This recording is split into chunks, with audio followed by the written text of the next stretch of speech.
सदगुरु हमारा जीवन मणि, तन मन के आधार,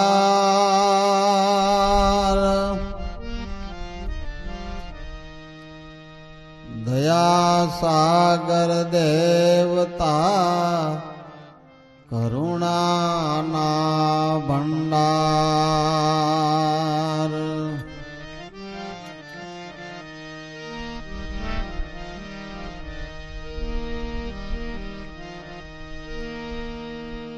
मन मारन औषधि,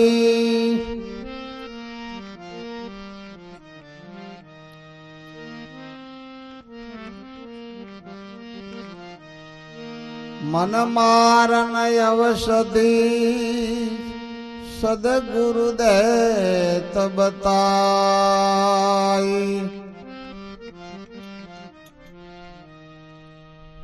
कोटि जन्म का पंथ था,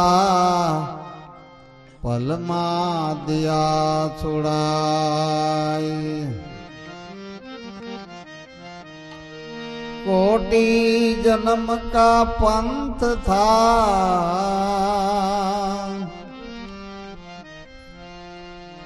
पल मां दिया छुड़ाई।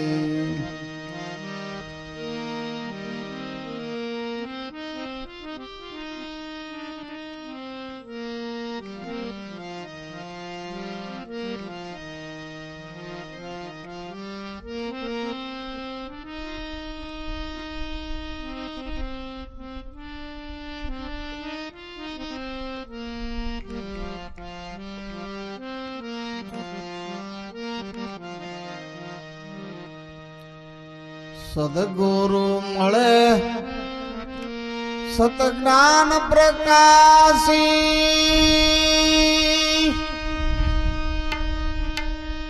जिते अहंकार सदाई, जिते अहंकार सदाई।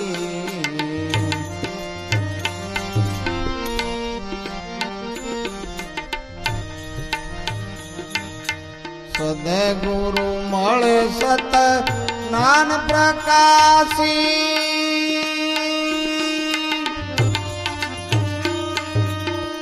जिते अहंकार सदाई, जिते अहंकार सदाई।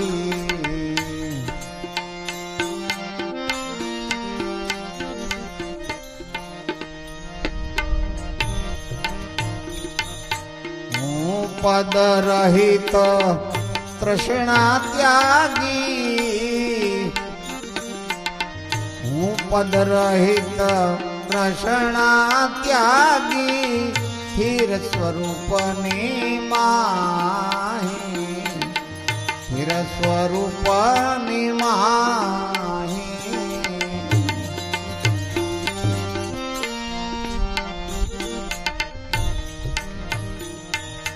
जल बीच कमल,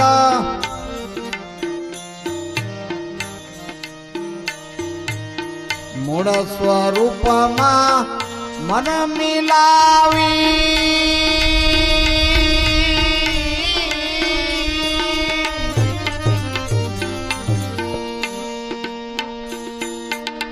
निशान दे ठरावी, निशान दे ठरावी।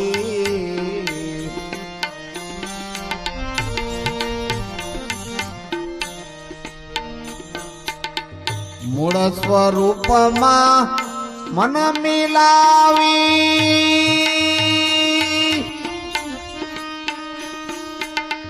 निशान दे ठरावी,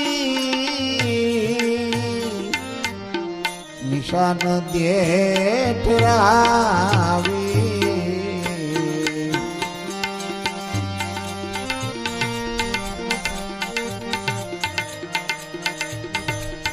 વિધ વિધ વહેવાર કરે ઈ જગમાં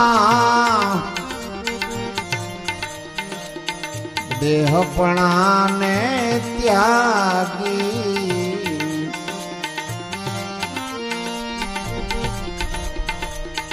વિધ વિધ વહેવાર કરે ઈ જગમાં દેહપણાને ત્યાગી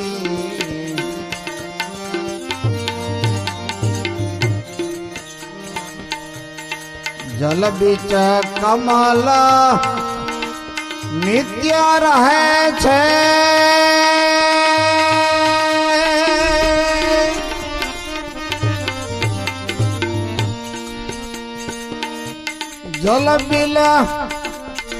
जल बिना नहीं ए उपाई जल बिना नहीं ए उपाई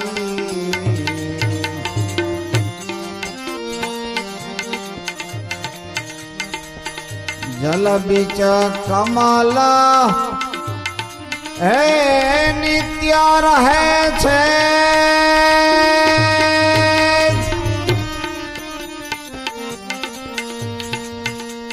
जल बिना नहीं ए उपाय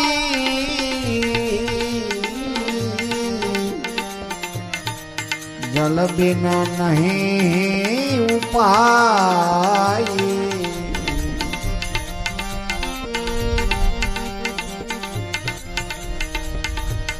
जल नो तेने भेजन लागे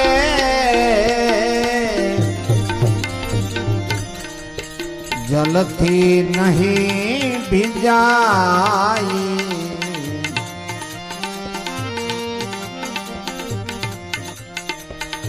जल नो तेने भेजन लागे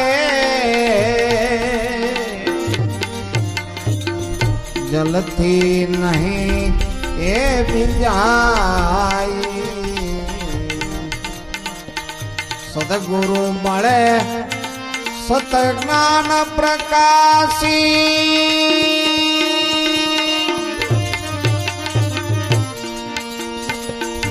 जीते अहंकार सदाई जीते अहंकार सदाई हूँ पद रहित तृष्णा त्यागी स्थिर स्वरूप निमाही स्थिर स्वरूप निमाही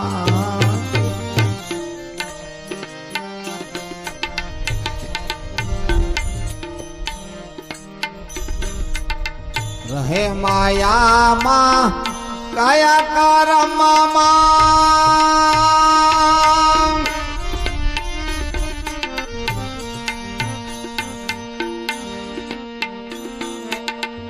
कर्म में नहीं बंधाई कर्म में नहीं बंधाई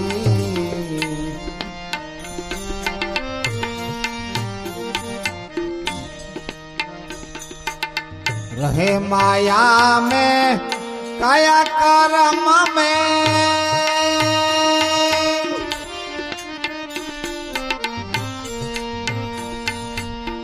कर्म में नहीं बंधाई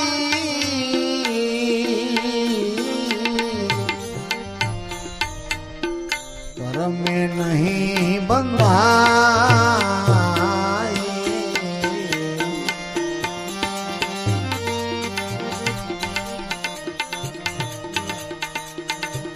देह इंद्रिय करता भोक्ता देह इंद्रिय કરતા ભોગતા આત્મ અસંગ જણાઈ આત્મ અસંગ જણાઈ સતગુરુ મળે સત જ્ઞાન બતાવી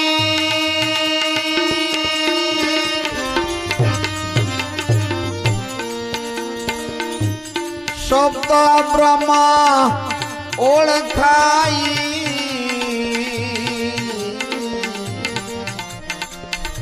શબ્દ બ્રહ્મ એ બતાઈ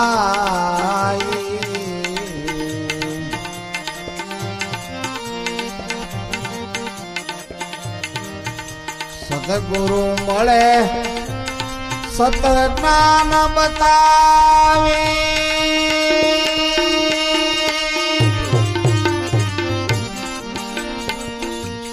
શબ્દ બ્રહ્મ ઓળખાઈ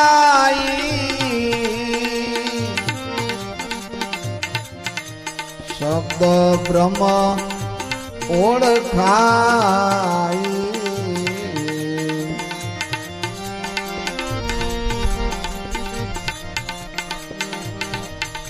તુહિકાર હરદમ લગાવે લાભો ગુરુની માહી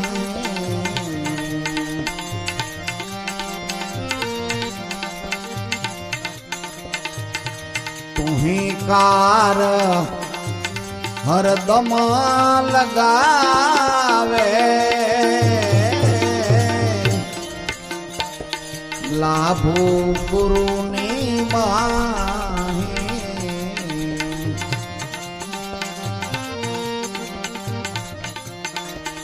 સતગુરુ મળે સત જ્ઞાન પ્રકાશી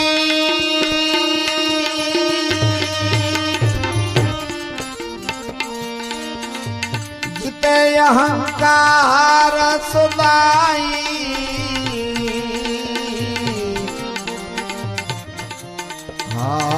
જીતે અહંકાર સદાઈ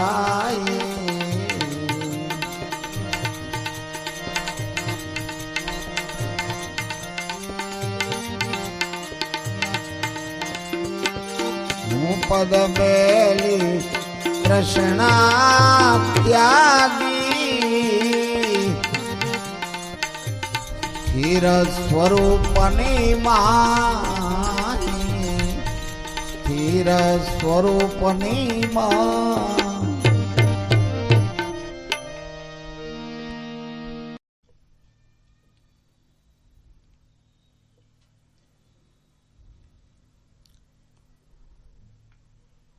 સદગુરુ મળે સત જ્ઞાન પ્રકાશી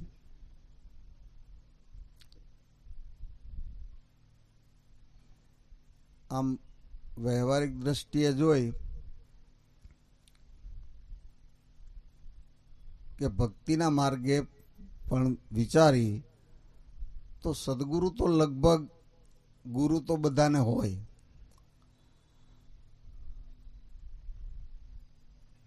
પણ દાદા એમ કે છે કે સત જ્ઞાન પ્રકાશી, નહીતર સદગુરુ સતજ્ઞાન પ્રકાશી એવું શા માટે કહેવું પડ્યું? કારણ કે પરમાત્માને ઓળખવા માટે, પરમાત્માના દર્શન કરવા માટે જગતના તમામ જીવો પુરુષાર્થ કરે છે. બાપા કહેતા ને કે પ્રાણી માત્રને ઈશ્વર વહાલા છે, એટલે એ માર્ગે દરેક મનુષ્ય ગતિ કરે છે. પણ આ સતજ્ઞાનનો પ્રકાશ ન હોવાથી થઈ ગયેલા ભગવાનના અવતારો એની ઉપાસના બતાવી અને આ ભક્તિના માર્ગે હાલવા માટેનો પુરુષાર્થ કરાવે છે. એટલે એ ખોટું છે એમ નહીં, પણ જે સતજ્ઞાનનો પ્રકાશ કેવો છે એટલા માટે કે એ સત્ય જ્ઞાનનો પ્રકાશ નથી. સત્ય જ્ઞાનનો પ્રકાશ તો જે અવતારો થયા એની ઓળખાણ ક્યારે પડી કે એને એવા સમર્થ સદગુરુ મળ્યા અને એને આ સત્ય જ્ઞાનનો પ્રકાશ કર્યો, ત્યારે એ અવતાર કહેવાના. અવતાર અને આ સત્ય જ્ઞાનનો પ્રકાશ પડવાથી, સત્ય જ્ઞાનનો પ્રકાશ ત્યારે જ પડ્યો કહેવાય કે જે થઈ ગયેલા ભગવાન એ તો બરાબર વર્તમાનમાં અત્યારે પરમાત્માની ઓળખાણ કરાવે, એને સત્ય જ્ઞાનનો પ્રકાશ કહેવાય. કે જે ભગવાન કાયમને માટે હોય. ઓલા તો થઈ ગયેલા એમ કહેવું પડે કે રામ એને લાખો વર્ષ થયા, રામ પછી કૃષ્ણ એને 5000 વર્ષ થયા, રામદેવ પીરને 500-700 વર્ષ થયા, જેને આપણે ભગવાન માની છીએ એ થઈ ગયા. હવે થઈ ગયા તો અત્યારે શું કરવું? સત્ય જ્ઞાનનો પ્રકાશ તો એમ કે છે કે પરમાત્મા કાયમ માટે હોય એને જ કહેવાય. અને આપણે એમ જ માનતા હોય ને કે હારું ભગવાન થઈ ગયા હોય અને અત્યારે ભગવાન ન હોય તો હાલે કેમ? એમ પાછા બધા કહેતા હોય ભાઈ ભગવાન વિના થોડું કંઈ હાલે, ભગવાન તો હોય જ ને. તો હોય તો ક્યાં અને કેમ છે? એને માટે આવા સત્ય જ્ઞાનના પ્રકાશ રૂપ એવા કોઈ સદગુરુ મળે તો આમાં પ્રકાશ પાડે કે પરમાત્મા એમ કે ને કે પહેલા અવતાર ધરીને આવતા, તો અત્યારે કોઈએ ડરાવ્યો? આ તમે ખોટા કે શાસ્ત્ર ખોટા? ગપી ગોળો કોણે ચલાવ્યો? પહેલા અવતાર ધરીને આવતા હોય પણ પછી અત્યારે ક્યાં હોય એમ? ભલે પહેલા આવતા એ સાચું, આપણે થઈ ગયા એ સાચું, પણ એ અત્યારે ક્યાં કહેશે તો ખરા ને. એ એમ કે છે કે તમારા ઘટમાં હું છું, એમ પાછા અજ્ઞાની માણસો એમ જ કહેતા હોય કે ભગવાન તો ભાઈ બધાય કણે કણમાં ભગવાન છે. પણ એ વાતની એક કહેવતના રૂપમાં હોય. ઓલા એક રાજા નતા, એના પંડિત વિદ્વાન રાજાને તો બધા હોય, એ કથા વાર્તા કરે. તેમાં રાજાએ એક ફેરે પ્રશ્ન પૂછ્યો કે આ તમે ભગવાનની કથાઓ કરો, એ ભગવાન ક્યાં છે એમ? કથામાં તો બધું આવતું હોય પણ આ અચાનક આવો પ્રશ્ન પૂછો ને મારા બોલો પંડિતે ડગાઈ ગયો કે હારું આ ભગવાન ક્યાં છે એમ તો હારું કેમ કેવું? કે નથી તમને ખબર? એટલે નાય નો પાડી. તો મારો એક બીજો પ્રશ્ન છે, ભગવાનનું મોઢું કઈ તરફ હોય? એકેય નથી ઉકલું ત્યાં પાછું બીજું. અને ભગવાન કરે હું? આ 3 પ્રશ્નો છે. તમને થોડાક દિવસની મુદત આપું કે એટલા દિવસમાં તમે મને આના જવાબ આપજો. આ તો ઘરે આવીને ટેન્શન વધી ગયું. કારું આવું તો કથામાં નકર કથામાં એમ જ કહે છે, પણ હવે દ્રષ્ટિ ન પડે. કથા વાંચવાની ખાતર આપણે વાંચતા હોય, જેમ આપણે કીધું ને કે કહેવતમાં કહેવાય કે ભગવાન કણે કણમાં છે. છોડમાં શું કાંઈક કે ને દરેક છોડમાં છે રણછોડ ને એમ, છોડમાં રણછોડ છે ને એમ કહેવતમાં બધું આવે ને. આત્મા એ પરમાત્મા છે, ભગવાન કણે કણમાં છે, એ બધું કહેવતના રૂપમાં છે. આમ હકીકતે વિચારતા આમ ભલે અહેસાસ ન થયો હોય પણ આમ વાતે નક્કી થઈ હોય કે હારું એ વાત સાચી છે એવી કાંઈ પ્રતીતિ ન હોય, વાતની પ્રતીતિ ન હોય. પરમાત્માની તો ન હોય પણ વાતથી પ્રતીતિ ન થઈ હોય તો હવે એને તો એમ છે કથા વાંચે પણ કરવું હું? ત્યાં ટેન્શનમાં ખાવા પીવાનું ઓછું થઈ ગયું. એના છોકરાને એમ થયું પપ્પા તમારે આ હું કાંઈ ટેન્શનમાં છો હમણાં, કાંઈ મૂડમાં ન હોય. એ કહેવાય તને છોકરાને હું પણ કયો તો ખરા, તો કાંઈક કોઈને કહેવાથી વાત હળવી થાય કે મને નથી ખબર પડતી એમાં તને હું કહેવું કે પણ તોય કાંઈક કયો કે રાજાએ આવા પ્રશ્નો પૂછ્યા. છોકરું કે ભાઈ એમાં હું મોટી વાત છે, મને કાલે લઈ જજો, હું જવાબ આપી દઈશ. એ કે હું આપીશ, એ તમને નથી કહેવું, એ મને અહીંયા લઈ જાઓ. આને એમ થયું કે સારું, હા પણ વાંધો નહીં, છોકરું કદાચ આગા પાછું બોલી જાય તેમ કે બાપુ એને તો છોકરું છે, એને તો શું ખબર પડે, એમ કરીને છૂટી જવાય, અને સાચું પડી જાય તો આપણો વટ રહી જાય.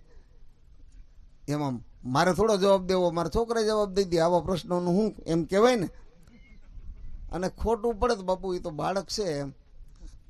એટલે આને એમ આઈડિયા કરીને નક્કી કર્યું, ખારું એ બરાબર છે. બીજે દિવસે ગયા, રાજાને કેવડાવ્યું કે આ દરબાર ભરજો અને દરબારમાં તમારા પ્રશ્નોનું નિરાકરણ લાવશું. દરબાર ભરાણો. આ પંડિત આયરે છોકરો, રાજા કે આને કેમ લાવી? એ કે તમારે જવાબ દેવા. એવું કે આને છોકરાને શું ખબર પડે? હવે મારા તમારા પ્રશ્નો જેવા છે, એ મારો છોકરો દીદી, એમાં મારે કાંઈ જવાબ ન દેવા પડે. રાજાને એમ થઈ ગયું, ખરું કદાચ ભાઈ આ વિદ્વાન છે એટલે એના છોકરામાં કંઈક રતિ હોય તો હોય, એમાં આપણે તો જવાબથી મતલબ છે ને, વ્યક્તિથી શું. એટલે છોકરાને અહીંયા નજીક લઈ ગયા. બોલ બેટા, ભગવાન ક્યાં રહીએ છે? છોકરામાં પાવર. એ કે સિંહાસને બેહીને પ્રશ્નો તમારે જ્ઞાન લેવું હે ને તો હેઠે બેહવું પડે, સિંહાસને મને બેહાડો. રાજા કે આરી વાત તો તારી સાચી, આવી આપણે ખબર ન પડે. બોલો, આપણે જ્ઞાન લેવા ગયા હોય ને તો આપણે ઊંચા આસને બેહીને પૂછતા હોય, પણ એ તો આવા જાગ્રત હોય ને એને ખબર પડે કે હારું આ તો વિવેક બારી વાત કહેવાય. ઓલા છોકરાએ કીધું, રાજાએ સ્વીકારી લીધું કે વાત સાચી છે. જેને ઉપદેશ કરવો છે એ સિંહાસન ઉપર શોભે, અને જ્ઞાન જેને લેવું છે એને નીચે જ બેહવું જોઈએ. આમાં એની નાની મોટાઈની વાત નથી, પણ જ્ઞાન ગ્રહણ કરવું હોય તો નીચે બેસીને જ ગ્રહણ કરાય ને. રાજા તરત હેઠો ઉતરી ગયો, વાંધો નહીં, બેહી જા બેહી જા. બોલ હવે કે ભાઈ દૂધનો પ્યાલો એક લાવો તો. દૂધનો પ્યાલો લાવ્યા. મહારાજ આમાં ઘી છે? તો કે દૂધમાં ઘી તો હોય ને. ક્યાં છે? કે એના કણે કણમાં છે. બસ ભગવાન એમ છે, ભગવાન સર્વત્ર છે. વાહ વાહ, તારો જવાબ શું! રાજા ખુશ થઈ ગયા કે વાત હાવ સાચી છે, શાસ્ત્રો આમ જ કે છે, પણ આ ઓલો વાંચવા વાળા દેશ નહોતી પડતી. એના બાપાને એમ થઈ ગયું કે આ છોકરાએ અજબ ગજબ જવા દીધું. આ ભાગવતની કથામાં તો વારે વારે આવે, પણ મને કાંઈ ન ખબર પડી આમાં. હા, તારો પ્રશ્ન, પહેલો પ્રશ્ન સાચો. હવે બીજો, ભગવાનને મોઢું કઈ બાજુ હોય? ભાઈ એક દીવો લાવો અને અહીં પ્રગટાવો. દીવો પ્રગટાવ્યો કે મહારાજ આનું મોઢું કઈ બાજુ? ત્યાં તો રાજા અડધામાં આખું સમજી ગયો કે વાહ વાહ વાહ, ભગવાનનું સર્વ તરફ મુખ છે. એમ ભાગવત કે છે, ઓલો વાંચવા વાળાને કઈ ખબર નથી. અને ભાગવતમાં એમ છે, એમ કે છે કે ભગવાનનું સર્વ તરફ મુખ છે. ગીતામાં કે છે સર્વ તરફ મુખ ભગવાનનું છે. એમ કે ભગવાન કરે હું એ તમને આમાં સમજાઈ જવું જોઈએ કે કેમ કે તમે રાજા છો, પણ તમે ક્યાં બેઠા, હું ક્યાં બેઠો? આ પલમાં રંગ કરે, પલમાં રાજા કરે. અત્યારે હું રાજા છું, સિંહાસન ઉપર બેઠો છું, ઓર્ડર કરું તો સૈન્ય તમને ધરપકડ કરી શકે ને. કારણ કે સૈન્ય કોને આધારે હોય? ગાદીને આધારે હોય, વ્યક્તિને ન હોય. ગાદીની મહાનતા હોય ને, ગાદી ઉપર હું બેઠો છું. રાજા પ્રણામ કર્યો, નાના છોકરાને દંડવત પ્રણામ કર્યા કે વાહ વાહ, તારી વાત હોળવાલ ને એક રતી બરાબર છે. એટલે આપણે તો એ કેવું હતું કે આ વાત બધી કહેવતમાં હોય, પણ આવી આ છોકરાને પ્રતીતિ, ભલે પરમાત્માની પ્રતીતિ નહીં, પણ વાતથી તો પ્રતીતિ પાકી. આમાં કોઈથી ના પડાય, શાસ્ત્ર સહમત છે, સંતો સહમત છે, પછી વાત પાકી કહેવાય ને. કે ભગવાન ક્યાં છે? ભાઈ દરેક જગ્યાએ રિયેલો છે, દરેક જગ્યાએ રિયેલો છે ને. પણ એને ઓલા માંડીને બતાવે ને, અહીંયા વાંધો પડે ને.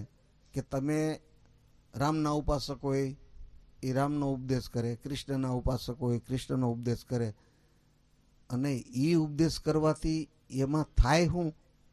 આ એમ કે છે કે સદગુરુ મળે સતજ્ઞાન પ્રકાશી તો જીતે અહંકાર સદાય. અને આમાં તો અહંકાર વધે નહીં. હું રામનો ઉપાસક હોય, તમે કૃષ્ણના ઉપાસક હોય, આપણે બેન વાંધો પડે. હું કહું કે રામ મહાન છે, તમે કહો કૃષ્ણ મહાન છે. એટલે આ તો એકબીજાનો અહંકારને પોષણ મળે, પણ અહંકાર છીણ ન થાય. તો અહંકાર છીણ ક્યાં થાય કે બધાયનો એક કરી દે. રામ કૃષ્ણ રામદેવ પીર કે સ્વામિનારાયણ કે જે કાંઈ અવતારો 24 અવતારો કહેવાતા હોય એ બધા અવતારનો એક કરી દે ને, યા અહંકાર હમાઈ જાય. કે પરમાત્મા એક છે એમ કહેવતમાં કહેવાય છે, પણ જે અવતારોને માનવાવાળા જે માન્યતા એવી ધરાવે છે એ એક નો કરી શકે. પોતે જેને માનતા હોય એ જ પરમાત્મા શ્રેષ્ઠ છે, બીજાને ગૌણ ગણતા હોય. પણ આવો સતજ્ઞાનનો પ્રકાશ પડ્યો તો એને બધાય ભગવાનનો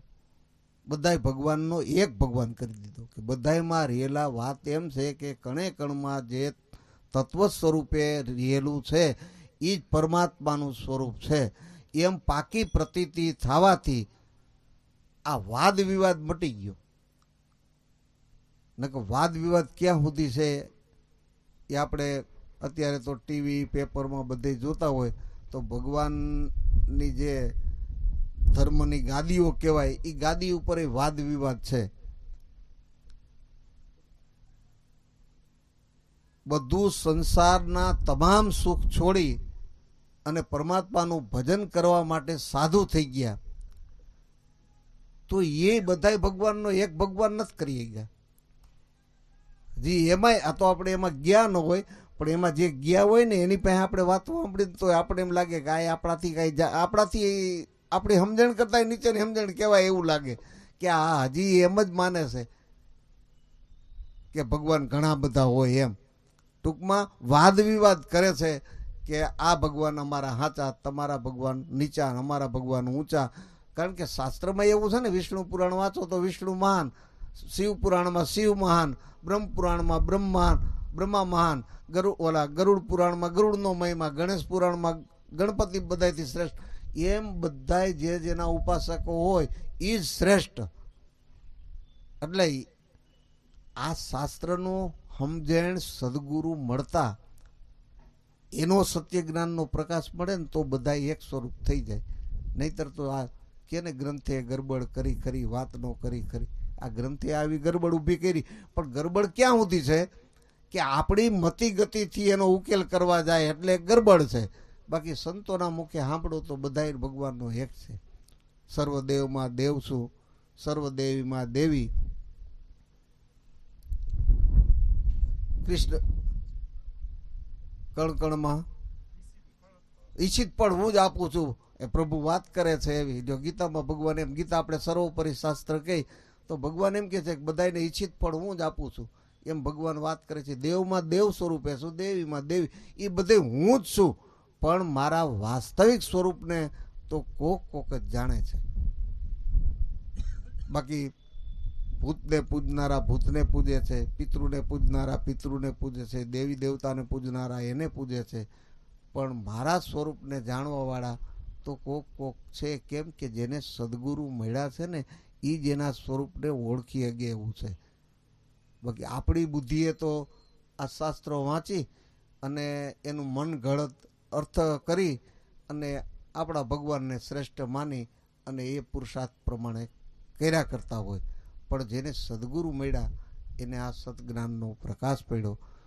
એટલે હું પદ રહિત તૃષ્ણા ત્યાગી. આ હું પણ ક્યારે મટે કે આ સતજ્ઞાનનો પ્રકાશ જેને પડ્યો ને એને હું પણ મટ્યું. આપણે એની વાત કરી, પણ હું પણ મટે આ સત્ય જ્ઞાનનો પ્રકાશ જેમ છે એમ પડ્યો હોય અને અહંકાર મટી ગયો એને હું પણ રહિત તૃષ્ણા ત્યાગી. કારણ કે બધાય દરેકના ઘટમાં પ્રાણી માત્રમાં એક જ પરમાત્મા છે. વાતે આપણે એમ કરી કે હુકમ વિના હાલે નહીં પૃથ્વી ઉપર પાન, ભીમકી આ ભૂલેલ મન ખોટું હૈયે બાંધે આમ. એલા પૃથ્વી ઉપર એના હુકમ વિના પાંદડું હલે નહીં એમ આપણે જ વાતો કરી, પણ છતાં પ્રતીતિના અભાવે, આ સતજ્ઞાનના અભાવે એ નક્કી ન થાય. એટલે હું પણ મટે નહીં. અને મહાપુરુષોને આ હું પણ મટી ગયું. સદગુરુ મળતા આ સતજ્ઞાનનો પ્રકાશ પડ્યો અને અહંકારને જીતાઈ ગયો. એટલે હું કે હું પદ રહિત ત્રષ્ટા ત્યાગી. હું પણ છૂટી ગયું. હું પણ છૂટી ગયું એટલે ત્રષ્ટા કોને હોય? ત્રષ્ટા એને જ હતી હુંપણાને. જે મન હું મારું મારું જે કરતું હતું એ ત્રષ્ટા તમામ મટી ગઈ. તો એ ગયું ક્યાં? કે સ્થિર સ્વરૂપની માય. એ સ્વરૂપમાં રમણ કરતું થઈ ગયું. પોતાનું વાસ્તવિક સ્વરૂપ જે તત્વ સ્વરૂપે આત્મ સ્વરૂપે દરેકના ઘટમાં રહેલું છે એ તત્વમાં જેની નજર પડી ગઈ, એમાં જેની દ્રષ્ટિ પડી, સદગુરુની કૃપાથી એમાં મન રમણ કરતું થઈ ગયું. એટલે એને હું પણ તૃષ્ણા છૂટી ગઈ અને એને જ મહાપુરુષ કહેવાય. હજી હુંપણામાં કે તૃષ્ણામાં લલચાતા હોય કે લપટાતા હોય તો એનાથી આ વેળું છે. પણ ખરેખર જો સદગુરુ મળ્યા અને પોતાનું વાસ્તવિક સ્વરૂપ ઓળખાણું હોય તો આ હું પણ છૂટી ગયું એને જ વાસ્તવિક સ્વરૂપ ઓળખાણું કહેવાય. કે હું પદ રહિત તૃષ્ણા ત્યાગી આ સ્થિર સ્વરૂપની માય પોતાના સ્વરૂપની અંદર જ કાયમ રમણ કરે છે. અને આપણે જોઈને કે આપણે મળ્યા ને એ મહાપુરુષોનું જીવન જોઈ તો આપણે એમ લાગે કે આ એના સ્વરૂપમાં રહીને જ વિચરતા હોય. હવે આવા પ્રસંગોને લઈને જ એવું છે એવું નથી કહેવું આપણે, પણ છતાં એનું રમણ એમાં છે. એવા કેટલા પ્રગટ પ્રમાણો આપણે મળ્યા એ પુરુષોના જીવનમાં જોઈ.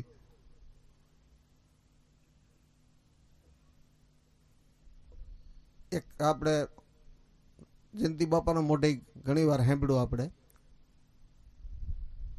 કે મુંબઈથી આ દ્રષ્ટાંત તો બીજી રીતે દેવાનું, પણ આપણે તો એ કહેવાનું છે કે એ એના સ્વરૂપમાં રમણ કરતા હોવાથી એને કેટલું બધું સ્પષ્ટ દેખાય છે. એમ કે મુંબઈના ઓલા બચુ બાપા એ કે દર ગુરુ પૂર્ણિમાએ બાંદ્રા જાય, પણ હવે કાંઈક કામ ધંધામાં કાંઈ ખ્યાલ ન રહ્યો ને ગુરુ પૂનમ આવી ગઈ અને ખબર પડી કે આજ ગુરુ પૂનમ છે અને હું દર વર્ષે જાઉં. હવે પછી ચેન ન પડે, બે બાકડા થઈ ગયા. કારું હવે શું કરવું એમ, ક્યાં મુંબઈ અને ક્યાં ગોંડલ બાંદ્રા કેમ જવું? પછી એના ઘરના કે પણ તમે આમ બે બાગડા થઈને આમ આટા ફેરા કરો તો એમાં કાંઈ ઉકેલ આવશે? કે પણ શું કરવું વારું, કોઈ વખત ચૂક્યો નથી, ના ફેરે ભૂલાઈ ગયું, કેમ આમ થયું? એ કે પણ તમે એરપોર્ટ ઉપર જાઓ ને, કે એરપોર્ટ ઉપર અટાણે થોડી ટિકિટ મળે હાલતી વેળાએ. એ કે પણ ફોન કરી જુઓ ન જાવ તો. એટલે ફોન કર્યો, કોન્ટેક હશે કાંઈક, એટલે ફોન કર્યો. ત્યાંથી જવાબ એવો આવ્યો કે પ્લેન તો ફૂલ છે પણ તમે તૈયાર થઈને આવી જાઓ, કદાચ કોઈ ન આવે તો તમને બેહાડી દેવું. એટલે આને થોડીક ધારણા બંધાણી કે હારું હાલને જાવ તો ખરો. એ બેગ તૈયાર કરીને એરપોર્ટ ગયા. પ્લેન આવ્યું, પેસેન્જરો બે ગયા ને એક ભાઈ ન આવ્યા. આને મેળ આવી ગયો, રાજી રાજી થઈ ગયા, વાહ વાહ પ્રભુ વાહ, કામ થઈ ગયું.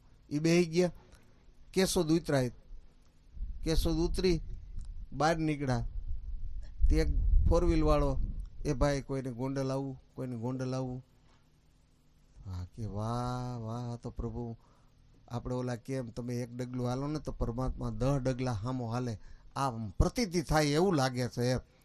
તે એ ગાડીમાં બેસી ગયા, ભાઈ હા મારે ગોંડલ આવું, તો કે બેહો બેહો. બેસી ગયા. ગોંડલ આવ્યું એટલે કે તમારે ક્યાં જવું છે? કે મારે આજ ગુરુ પૂનમ છે અને મારા ગુરુદ્વાર અહીંયા ગોંડલની બાજુમાં બાંદ્રા ગામ છે, તો કે હાલો અહીંયા મૂકી જાઓ.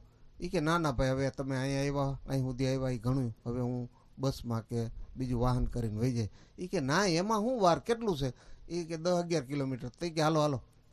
એ પરાયણ આવ્યો, ત્યાં બાંદ્રા ઉતારી આ બચુ પપ્પાએ પૈસા કે કેટલા રૂપિયા, પૈસા થોડા લેવાના, મારે તો ગોંડલ આવવું જ તું. અરે કે એમ હોય તમે ઠેઠ અહીં સુધી ધક્કો ખાધો, એ કે ના ના પૈસા નથી જોતા, મારે તો આવું જ તું ભાઈ, તમે મારે હથવારો મળ્યો, પૈસા ન લીધા ને એ વયા ગયા. આ ઘટના ઘટી. આ તો ખાલી આપણે મથાળું કેવા સારું બાંધ્યું, પણ વાત એમ થઈ કે એ ઉગારામ દાદાને પૈગે લાગી, ત્યાં પૈગે લાગ્યા ને ત્યાં હૃદય ભાવ પર થઈ જાય ને ખારું કેવું કુદરતે મારું સદગુરુએ કામ કર્યું. ત્યાં ઉગારામ દાદાએ વાયા થાપો મારીને, કેમ બચું બાપા એક જણો ન આવ્યો ને તમારો મેળ પડી ગયો એમ થયું ને? તો હા બાપા હા, આમ આમ એમ થાય ને, આ પ્રેક્ટિકલ થયું હોય ને એને આમ આમ હૃદયમાં એમ થઈ ગયું હોય કે હા બાપા. પછી તો કેશોદ ઉતરા ત્યાં ટેક્સીવાળો તમને લેવા આવ્યો કે વાહ પ્રભુ વાહ, ટેક્સીવાળો. પછી ગોંડલથી પછી બાંદ્રા આવ્યો એમ ને, ભાડું દીધું પણ ન લીધું ને. હવે આપણે એ કેવું છે, આને આ કેમ ખબર પડી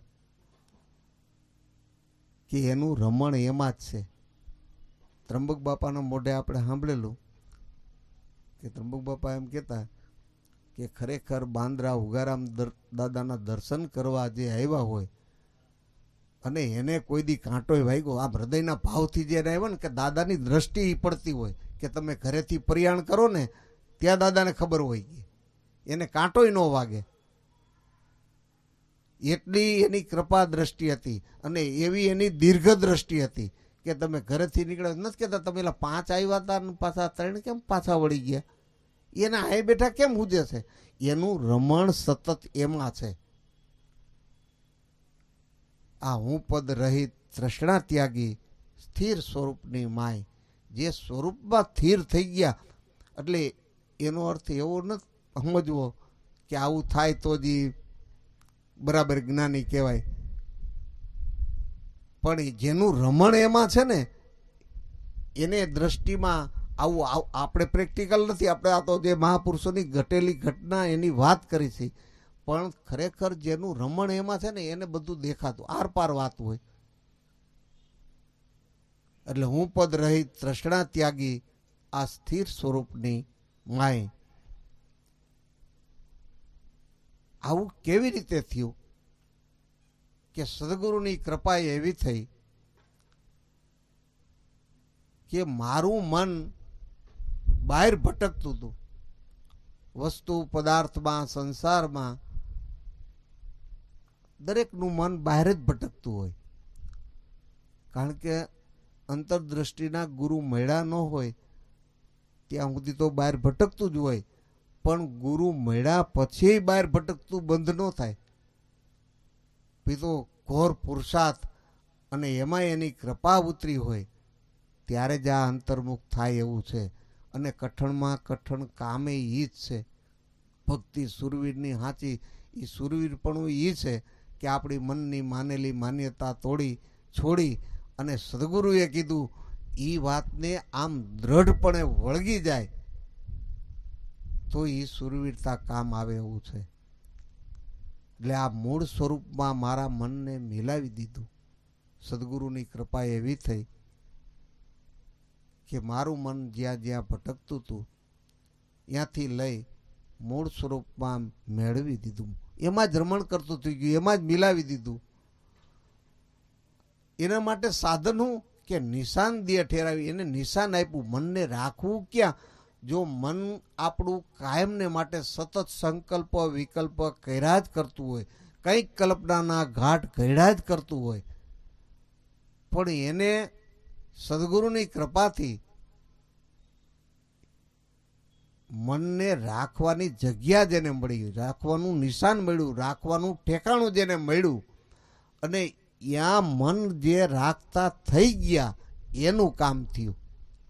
ઠેકાણું તો આપણને મળ્યું પણ મનને સતત ત્યાં રાખવા માટેનો પુરુષાર્થ દ્રઢ ઘોર પુરુષાર્થ થઈ જાય તો એની કૃપા ઉતરે અને તો મન એ નિશાને કાયમને માટે રહે ને ઘડી બે ઘડી રહે. સત્સંગમાં ગયા હોય તો એમ થાય કે હારું આ જ કામ કરાયો, ધંધો પુરુષાર્થ તો કરી છે પણ કરી લેવા જેવું તો આ છે. કારણ કે જન્મ જન્મની ઝંઝાણમાંથી છૂટવા માટેનું સાધન આ સમર્થ સદગુરુ વિના કાંઈ થાય એમ નથી. સદગુરુ મળે તો જ આ ઝંઝાણમાંથી, 184માંથી, જન્મ જન્મના આ ભટકણમાંથી છોડાવવાની સત્તા સદગુરુની છે. એના શરણે ગયા પછી પાછું જો ભટકણ રહી ગયું તો પછી બીજો કાંઈ ઉપાય નથી. આ મનુષ્ય દેહ કહે છે કે વારે વારે મળતો નથી, તો આ મનુષ્ય જન્મ માંડ મળ્યો છે. એમાંય કોઈ મહાપુરુષ મળી જાય અને એનું લક્ષ્ય નક્કી કરી કે ને આત્મ સ્વરૂપને અનુભવી જાણે, સદગુરુ શબ્દનું જેને લક્ષ્ય લીધું, આ સદગુરુએ આપેલું લક્ષ્ય લઈ એને સિદ્ધ કરી લે, એમાં જ મનને કાયમ રાખે તો આ 184ના ફેરામાંથી મુક્ત થઈ અને જીવન મુક્તિની મોજને માણે એવું છે. પણ એ મનુષ્ય જન્મમાં થઈ શકે, પણ સદગુરુ કોઈ એવા મળી જાય તો આ કામ થાય. સદગુરુ મળ્યા પછી આ પુરુષાર્થ તો છે જ, આ કાયમને માટેનો આ સત્સંગનો ઘસારો હોય અને મન આ સંકલ્પ વિકલ્પ કે કલ્પનાના ઘાટ છોડી આ શુદ્ધ ચિંતન સ્વરૂપનું ચિંતન કરતું હોય, સ્મરણ કરતું હોય, એમાં મનનું રમણ થઈ જાય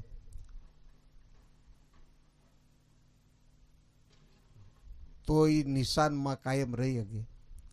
મૂળ સ્વરૂપમાં મન મિલાવી આ નિશાન દિયે ઠેરાવી, એ નિશાને રહ્યા પછી કાયમ જ નિશાને રહેવાથી પછી જગતના વ્યવહાર ભલે કરે પણ દેહ ભાવ છૂટી ગયો,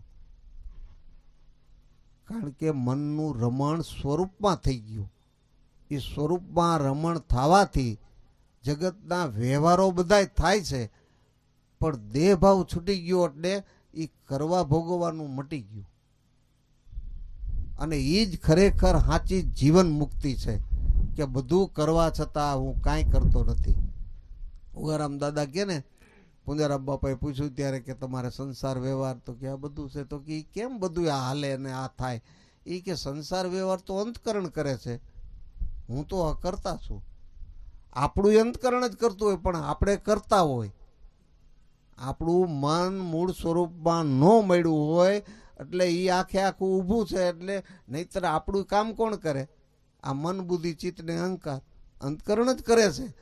પણ એમાં આપણો દાવો ઊભો છે, મન દાવો કરીને ઊભો છે કે હું કરું છું. એ હું કરું છું એટલે ભોગવવું પડે છે. અને ભોગવવાનું કેવું છે કે અધર્મ અનીતિ કરીને પાપનો પૈસો આપણે કદાચ લાવી, પૈસો અહીં પડ્યો રહીએ, શરીર છૂટી જાય તો હારે પાપ આવે, પૈસો તો હારે આવે નહીં. આ કાંઈ આપ જ્ઞાનીને જ ખબર છે એવું થોડું અજ્ઞાની નહીં ખબર. બધાને ખબર છે ગમે ત્યાંથી આપણે કાળું ધોળું કરીને પૈસા લાવ્યા હોય તો એની હારે જે પાપ છે ને એ પાપ હારે આવે. પૈસો આઈને પડ્યો રહીએ પણ તોય આપણે શું કરીએ હારું કે તોય પૈસા મેળવવા માટે ભલે પાપ થતો હોય, સાચું ખોટું, નીતિ અનીતિ, ધર્મ જે કાંઈ કરવું હોય બધું કરીને પૈસો મેળવવો એવું એક માનસિકતા બંધાઈ ગઈ છે. પણ પૈસા મેળવવા પાછળનો હેતુ શું છે અને આ પૈસા મેળવવાથી એનું પરિણામ શું છે અને આનું સીમાડો ક્યાં સુધી છે એવું વિચારવા વાળા કોક કોક જ હોય. તો એ પૈસો તો પ્રારબ્ધ, ઉગારામ દાદા કે ને ભાઈ કે ધન પુરુષાર્થ, સ્થિતિ પરિસ્થિતિ, સુખ દુઃખ, એ બધું ભાઈ પ્રારબ્ધને આધીન છે. એટલે સ્થિતિ પરિસ્થિતિ એવી સર્જાય તો એમાં ભક્તિનો કાંઈ દોષ નથી. તમને એમ થાય કે આરું ભક્તિ કરી છે ને આવું કેમ થયું? ભક્તિને ને પ્રારબ્ધને કાંઈ લેવા દેવા નથી. એ તો સુખ દુઃખ લાભ હાનિ જે કાંઈ છે એ પ્રારબ્ધમાં છે, એ પ્રમાણે મળે છે. પણ ભક્તિ તો મોક્ષ મુક્તિ માટેની વાત છે. એમાંય કોઈ મહાપુરુષની કૃપા થઈ જાય તો આર્થિક જીવનમાં સધરતા થઈ જાય, પરિસ્થિતિ દુઃખ દાળીદર મટી જાય, શરીરના રોગ, એવું બધું એ એક બીજી વાત છે. પણ એટલા માટે ભક્તિ નથી એમ. કે સંસારના સુખ મેળવવા માટે, ગાડી બંગલા મેળવવા માટે, એમના માટે ભક્તિ નથી. ભક્તિ તો પોતાના જીવન મુક્ત સુખને માણવા માટે. આટલી બધી જંજાળ કરવા છતાંય જે કાયમને માટે મુક્ત રહી શકે એવી સ્થિતિ એ જીવન જીવવું, એ તો જે મોજને માણી હોય ને એને ખબર હોય. એ કે ને 3 અવસ્થા અતીત છે આત્મા અછેદ અભેદ તો કોક જાણે. આ બ્રહ્મદર્શી કોઈ સંત સુરમાં એ બ્રહ્મના દેશમાં મોજ માણે. એ અહીંયા પોઈગા હોય ને એને ખબર હોય કે સંસારના સુખ એની પાસે હાવ ગૌણ હોય, કે જે પરમાત્માના સ્વરૂપનું સુખને પામ્યા છે એને સંસારનું સુખ હાવ ગૌણ લાગે. આપણે સંસારના સુખમાં આનંદ આવતો હોય. ઓલા સ્વામી કહે ને કે આપણે ગટરમાં, હવે એમાં શું હોય તો પણ ડુકરને ભૂંડને એ મિષ્ટાન લાગે ને, એમ સંસારમાં ક્યાંય સુખ નથી. આ ધન સંપત્તિ કે કોઈ પદાર્થમાં સુખ નથી, પણ જેમ ભૂંડને ગટરમાં સુખ લાગે છે એમ મનુષ્યએ એવું માન્યું છે કે આમાં સુખ છે. પણ મહાપુરુષોના જીવનને જુઓ તો ખબર પડે કે સાચું સુખ શેમાં છે, કે જે સુખને પામ્યા પછી દુઃખનું અણસારે ન આવે. અને આપણે તો ઘડીક વાર એમ થાય કે મનગમતી વસ્તુ મળી ગઈ તો સુખ થઈ ગયું, પણ પાછું સમય થાય ત્યાં પાછું એના એ ઊભું હોય. આ તો કાયમનું સુખ, કાયમની શાંતિ, કાયમની નિરાંત થઈ ગઈ એવું સુખ તો સંતો પામ્યા છે. એને જીવન મુક્તિ કહે. એટલે મૂળ સ્વરૂપમાં મન મિલાવી સ્થિર સ્વરૂપની માય વિધવિધ વ્યવહાર કરે જગતમાં, પણ દેહપણાને ત્યાગી. આ હું પણ છૂટી ગયું હોય ને પછી જે વ્યવહાર થાય ને એ જ વ્યવહાર શુદ્ધ હોય. વિષય ભોગ પૂજા રચના નિંદ્રા સમાધિ સ્થિતિ સંચાર પદીઓ પ્રદક્ષિણ વિધિ સ્તોત્રાણી માત્ર ગીરા. શંકરાચાર્ય એમ કહે છે કે આવા પુરુષો છે જેને દેહ ભાવ છૂટી ગયો છે, દેહાધ્યાસને જેને સર્વાંગે, એટલે દેહાધ્યાસ જેનો છૂટી ગયો એવો પુરુષ એ જે કાંઈ વિષય પદાર્થો ખાય પીએ ભોગવે એ પરમાત્માની પૂજા જ થઈ રહી છે. અને આવો પુરુષ નિંદ્રામાં સૂતા હોય તો એ સમાધિ જ છે. સંચાર પદીઓ પ્રદક્ષિણ વિધિ, કે આવા દિવ્ય પુરુષો જે છે દેહપણાને છોડી અને જીવન જીવે છે, અહંકાર રહિત જે જીવન જીવે છે, એ જ્યાં સંચાર પદીઓ જ્યાં જ્યાં પગલાં પડ્યા ને ત્યાં તીર્થો થયા. એ પરમાત્માની પ્રદક્ષિણા જ કરી રહ્યા છે. સ્તોત્રાણી માત્ર ગીરા, એ જે બોલ્યા ને એ વેદની રૂચાવું છે.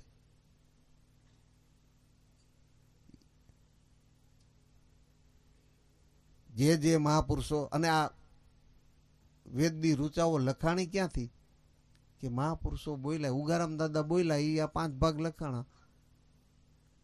શાસ્ત્રમાંથી વાંચીને કઈ લખ્યા ગોઈખા કે એવું નથી, પણ ઉગારામના હૃદયમાંથી જે શબ્દો નીકળ્યા એ વેદની રૂચાઓ એ દાદાએ આ 5 ભાગમાં પ્રગટ કરી.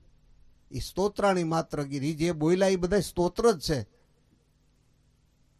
આવું દેહપણું જેને છૂટી ગયું છે એ દ્રઢપણે ખાલી વાત નહીં પણ પ્રતીતિ સાથે એમ કે છે કે મારા જગતના વ્યવહારો તો મારું અંતકરણ કરે, હું કાંઈ કરતો નથી. આ કેવળ સદગુરુની કૃપા જ કામ કરી રહી છે. આવું દ્રઢ પ્રતીતિ થઈ ગઈ કે હું ખરેખર દેહ નથી એવું પાકું થઈ ગયું. આપણે જેમ કેમ પાકું જ છે કે હું કોણ છું, તે આપણે ખરેખર પાકું છે ને કે દેહ એ જ હું છું. એ નિંદ્રમાંથી હુતા જગાડે આપણું નામ દઈને તો સીધા નો પડકારો કરી ખાવું. એમ મહાપુરુષોને આ દેહાધ્યાસ દ્રઢપણે છૂટી ગયો છે. છૂટી ગયો હોય તો આ જગતમાં કેમ રહીએ, કે જલ બીચ કમલ નિત્ય રહે છે. જળમાં જેમ કમળ રીએ પણ જલબિન નહીં ઉપાય. કમળ જળ વિના ક્યાં રહીએ? કમળને પૃથ્વીમાં જમીનમાં ગમે એવા ખેતી કરીને વાવો તો અહીંયા કમળ ન થાય, એ પાણીમાં જ થાય. જલબિન જલબીજ કમલ નિત્ય રહે છે, પણ જલથી નો જલબિન નહીં ઉપાય. જળ વિના કાંઈ રહી ન ગે. એમ મહાપુરુષો આ સંસારમાં જ હોય, આપણા જેવા જ હોય, આપણી હારે જ હોય, પણ જેમ છે એમ પ્રતીતિ ન થાય, એમને સમય કપાતો જાય. નહીં હોય સંસારમાં જ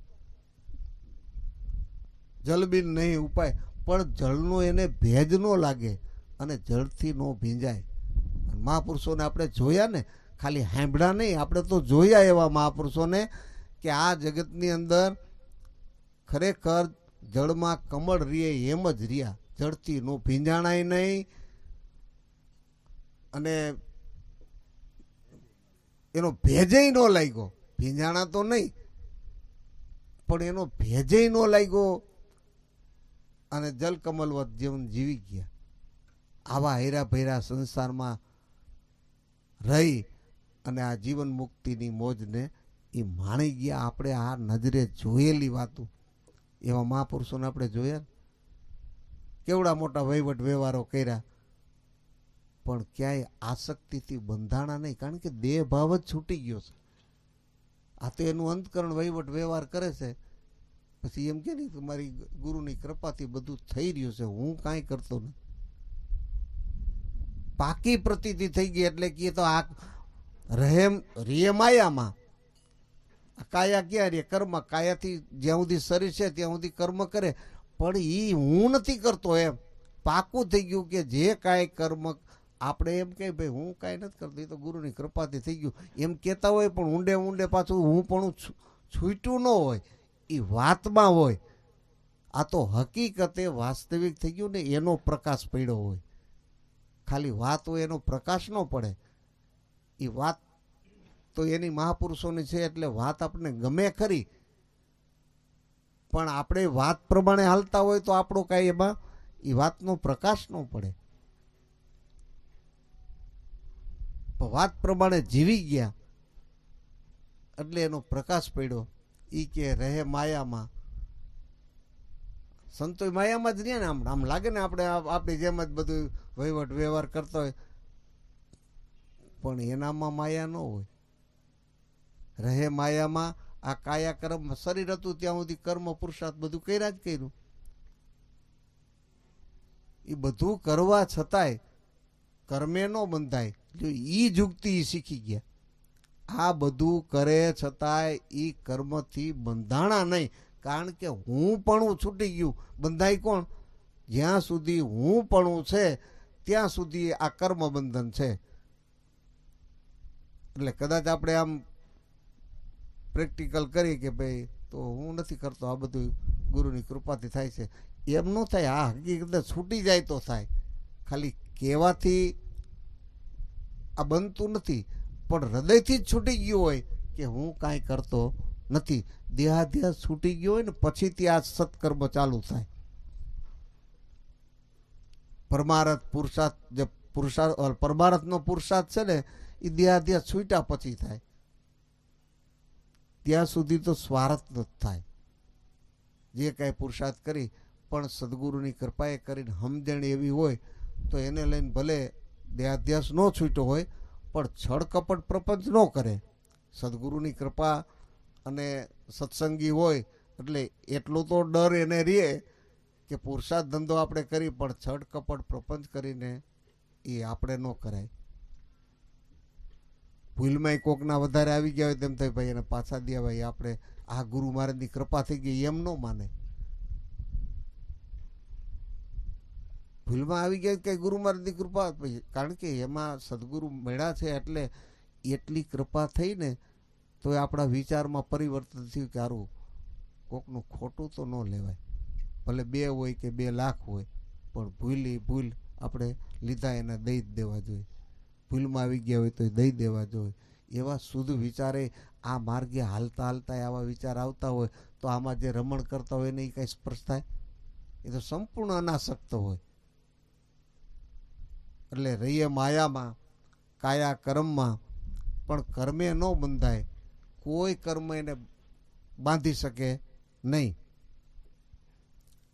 કેમ કે નક્કી કર્યું છે કે દેહ ને ઇન્દ્રિયો કરતા ભોગતા હું તો આત્મા છું. આત્મા તો અસંગ જણાય કે હું કાંઈ કરતો નથી. ગીતામાં ભગવાન એમ કે ને કે હું બધું કરવા છતાં મને કોઈ કર્મોમાં સ્પૃહા નથી, એટલે કોઈ કર્મના મારી ઈચ્છા નથી કે આસક્તિ નથી. એટલે હું બધું કરવા છતાં હું કાંઈ કરતો નથી. જે હું કાંઈ કરતો નથી ને, એટલે અભિમાન રહિત જે સમાજમાં બહુજન હિતાય બહુજન સુખાય, જગતના કલ્યાણ માટે જે કાંઈ કરું છું, પણ એ હું નથી કરતો. એના હિત માટે આ બધું થઈ રહ્યું છે, હું પણ આને છોડીને કરે છે. એટલે કોઈ કર્મનું બંધન એને નથી. બધું કરવા છતાં, એટલું બધું કરે છતાંય એ એનાથી મુક્ત છે. હું કાંઈ કરતો નથી. આવી જેની કાયમને માટે સતત જાગૃતિ છે. કેને જાગૃતિ રહી? કે સદગુરુ મળે, સત જ્ઞાન બતાવે અને શબ્દ બ્રહ્મને ઓળખાયું કે શબ્દ બ્રહ્મ એ સર્વના ઘટમાં છે પરમાત્મા તારા ઘટમાં, નાદ સ્વરૂપે વિલાસકારી. નાદ બ્રહ્મ તે શબ્દ સ્વરૂપે પ્રાણી માત્રમાં રિયો હરી. આ નાદ બ્રહ્મ એ જે શબ્દ સ્વરૂપે સર્વના ઘટમાં જે ગાજી રહ્યો છે, એ પ્રાણી માત્રના ઘટમાં એ નાદ સ્વરૂપે ગાજી રહ્યો, એ જ પરમાત્માનું સ્વરૂપ છે. એમ દાદાએ લખ્યું કે છે પરમાત્મા તારા ઘટમાં. પરમાત્મા તારા ઘટમાં છે, પણ કેવી રીતે? કે નાદ સ્વરૂપે વિલાસકારી. આ નાદ સ્વરૂપે વિલસી રહ્યો છે. શબ્દ બ્રહ્મ, નાદ બ્રહ્મ એ શબ્દ સ્વરૂપે પ્રાણી માત્રમાં રિયો હરી છે. અંતર્યામી છતાં વ્યાપક, વ્યાપક છતાં અંતર્યામી.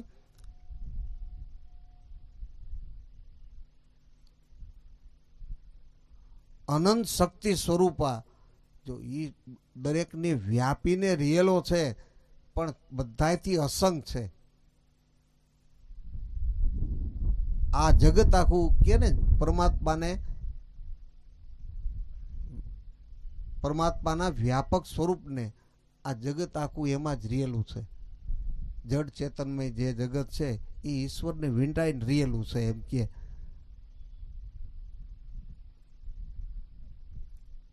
પણ એનાથી આ પોતાના વાસ્તવિક સ્વરૂપને જાણ્યું ને, એ મુક્ત થઈ શકે. આ જડ ચેતનમય આખું જગત છે એ પરમાત્માના સ્વરૂપને, પણ પરમાત્મા જડ ચેતનમય નથી. એ બધાયમાં રિયેલો છે, પણ બધાયથી ન્યારો છે. બધું એમાં રિયેલું છે, પણ છતાં એ બધાયથી ન્યારો છે. ગીતામાં બે વાત લખી કે હું દરેકમાં રિયેલો છું. વળી એમ કે હું એ મારામાં રિયેલું છે જગત, પણ હું જગતમાં નથી. બે રીતે એને સમાધાન કર્યું છે. તદરૂપાનંદ સમજાવતા કે જેમ માળામાં મણકા હોય ને, દોરામાં સૂતરમાં મણકા પરોવાયેલા હોય, એમ પરમાત્મા સૂત્રધાર રૂપે છે. એટલે સૂતર મણકામાં છે, મણકા સૂતરમાં છે, બે ઓતપ્રોત છે. પણ હવે તમે બીજી દ્રષ્ટિથી જુઓ. એમ ભગવાન એમ કે છે કે મયા તતમિદમ સર્વ જગત અવ્યક્ત મૂર્તિના મતસ્થાની સર્વભૂતાની નાચાહમ એવ સ્થિતમ. એ કે જગત આખું મારામાં રહેલું છે, પણ હું એમાં નથી. કેમ? એને દ્રષ્ટિ ખોલી. આપણે નથી ખબર પડે કે આ સૂતર છે એ મણકામાં છે, પણ મણકા સૂતરમાં છે. બરાબર દેખાણું? આ બરાબર. હવે મણકાને આધાર કોનો છે? કે સૂતરનો. મણકા એ જગત છે, એના આધાર કોનો છે? સૂતરનો. સૂતર કોણ છે? પરમાત્મા છે. એને સૂતરને કોનો આધાર છે? એને કઈ મણકાનો આધાર નથી. એ મણકા નો હોય તોય સૂતર તો હોય જ. એમ કે છે જગત મારામાં છે અને હું એનામાં નથી. એટલે મારે કઈ જગતના આધારે રિયેલો નથી. હું જગત એના આધારે રિયેલું છે. એટલે આ જડ ચેતનમય જગત ઈશ્વરના આધારે રહેલું છે એમ કહેવાય, પણ પરમાત્મા જગતના આધારે છે એમ નહીં. આવી જેને દ્રઢ પ્રતીતિ થઈ ગઈ કે નાદ બ્રહ્મી શબ્દ સ્વરૂપે પ્રાણી માત્રમાં ઈ રહ્યો છે હરી. અંતર્યામી છતાં વ્યાપક, વ્યાપક છતાં નિર્વિકારી. ઈ વ્યાપક છે, બધાને વળગેલું છે, બધાને સ્પર્શ કરે છે, પણ છતાંય એનેમાં વિકાર નથી કાંઈ. કારણ કે વાયુ જો બધાને સ્પર્શ કરે, પણ વાયુ તો ગટર ઉપરથી આવે તો દુર્ગંધ આવે, બગીચા ઉપરથી આવે તો સુગંધ આવે, પણ વાયુને એની હારે લેવા દેવા કાંઈ નથી. એમ પરમાત્મા દરેકના ઘટમાં છે, વ્યાપક છે, પણ છતાંય એને કાંઈ સ્પર્શ કરતું નથી. હવે ત્યાં જેની દ્રષ્ટિ પડી ને એ એમ કહે છે કે આ આત્મ સ્વરૂપ તો આવું છે. અહીંયા દ્રષ્ટિ પડે તો થાય. એટલે સદગુરુ મળે, આ સદજ્ઞાન બતાવે, શબ્દ બ્રહ્મને ઓળખાવ્યો. આ તુહીકાર હરદમ લગાવે, લાભુ ગુરુની માય. આ સાધના કરવા માટે જે અંતર્મુખ વૃત્તિ કરી અને આ તુહીકારમાં જેને મન મેળવી દીધું, અહીં કાયમ હરદમમાં શ્વાસોશ્વાસમાં એનું ધ્યાન ભજન કરતાં કરતાં આ મન ઈ સ્વરૂપમાં લીન થઈ ગયું. એટલે એમ કે લાભુ ગુરુની માય. આ શિષ્ય અને ગુરુનું એક ઘર થઈ ગયું. શિષ્ય ગુરુમાં સમર્પણ થઈ જાય, સદગુરુમાં તજી સર્વે અહંકાર. લાભુ બિંદુ ગુરુ સાયરમાં થઈ જાય એકાકાર. સદગુરુદેવની